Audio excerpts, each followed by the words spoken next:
আসসালামু আলাইকুম ওয়া রাহমাতুল্লাহি ওয়া বারাকাতুহু।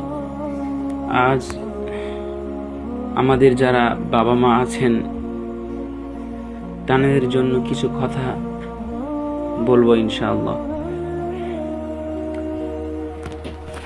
আমাদের যারা বাবা মা আছেন আপনারা প্রত্যেকেই চিন্তা করেন যে আপনার সন্তানটা ভালো পড়াশোনা করবে, বড় হবে, খুব দারুণ একটা চাকরি করবে, এরপর খুব ভালো বেতন পেয়ে নিজেকে বড় করে তুলবে।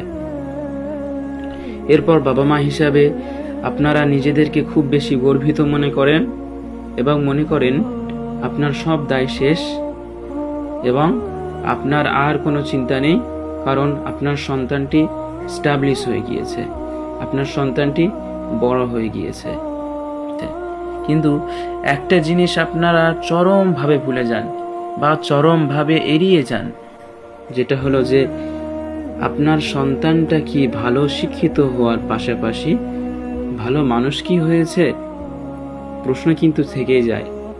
মূল সমস্যাটা হচ্ছে ওখানে যে আপনারা শিক্ষিত মানুষ করতে চান, কিন্তু আপনার সন্তান ভালো মানুষ হয়েছে কিনা এটা আপনারা বুঝতে চান না, এটা আপনারা জানতে চান না।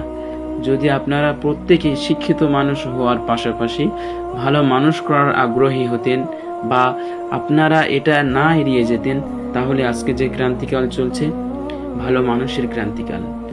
দুর্নীতিবাজরা আমাদের চারিদিকে ভরে গেছে, ধোঁকাবাজরা আমাদের চারিদিকে ভরে গেছে, এটা কিন্তু হতো না। যে মানবিক বিপর্যয় চলছে এটার সৃষ্টি কিন্তু আজ হতো না। এটাই তো স্বাভাবিক, কেননা আমাদেরকে ছোট থেকে এটাই শিক্ষা দেওয়া হয়েছে। আমাদেরকে শেখানো হয়েছে যে শিয়াল প্রাণী চালাক প্রাণী। কেন চালাক প্রাণী জানেন? এই জন্য যে সে কুমিরকে বোকা বানিয়েছে, কুমিরকে বোকা বানিয়ে তার 7টা বাচ্চাকে খেয়ে ফেলেছে। আমরা ওই শিয়ালকে চালাক বলি যে শিয়াল কুমিরকে ধোকা দিল, যে শিয়াল কুমিরের বাচ্চাকে খুন করে খেয়ে ফেললো, আমরা ওই খুনি শিয়ালকে চালাক বলি। এটাই তো আমাদের শেখানো হয়েছে।